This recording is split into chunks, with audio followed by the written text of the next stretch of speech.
Emiten ini melakukan konversi hutang 300 miliar menjadi miliaran lembar saham. Apa yang sebenarnya terjadi di langkah dramatis seperti ini? Apakah ini langkah cerdas buat perbaikan keuangan atau justru sinyal bahaya untuk investor? Kemarin gue ketemu Rudy dan kita ngebahas ada satu emiten yang mengubah hutang mereka menjadi miliaran lembar saham baru. Nilainya bahkan gak main-main, hampir 300 miliar. Nah terus si Rudy nanya, "Kok lu denger gak berita soal Dharma Henwa atau Dewa yang konversi hutangnya hampir 300 miliar dan diubah menjadi hampir 4 miliar saham?" Oh, gue udah dengar turut. Mereka mengkonversi hutang Antareja Mahada Makmur atau AMM menjadi saham dengan skema private placement. Harga konversinya sendiri menjadi Rp75 per lembar. Ini langkah berani sih, karena nggak semua emiten berani ngambil langkah seperti ini. Tapi kenapa mereka mau konversi hutang mereka ya kok menjadi lembar saham? Emangnya lagi seret duit ya kok? Sebenarnya sih ini menjadi langkah untuk memperbaiki kondisi keuangan mereka. Dengan konversi hutang menjadi saham, beban hutang otomatis berkurang dan ekuitas perusahaan otomatis naik. Jadi di laporan keuangan mereka kelihatan lebih kuat nih. Tapi kok gue lihat sebelumnya harganya Rp65 loh, bukan Rp75.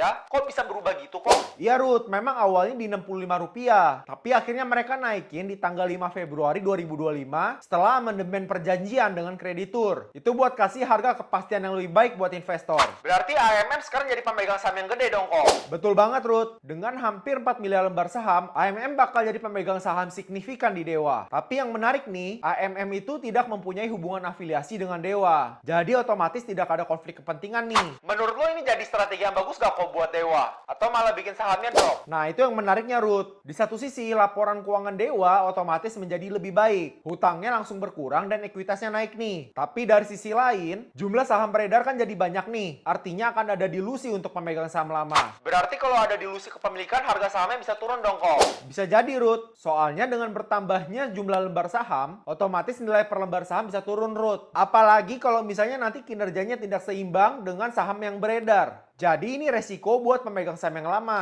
Berarti ini bisa jadi sinyal bahaya atau peluang ya kok buat investor retail kayak kita?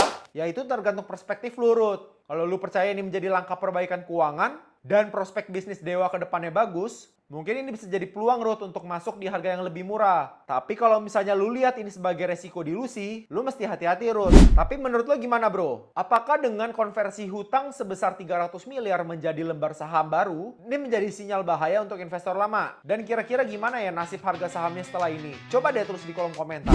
Buat lu yang mau dapetin update saham Dewa, langsung aja follow akun ini ya. Kamu juga bisa bagiin video ini ke grup-grup saham lo, dan simpan video ini untuk memperkuat tesis lo.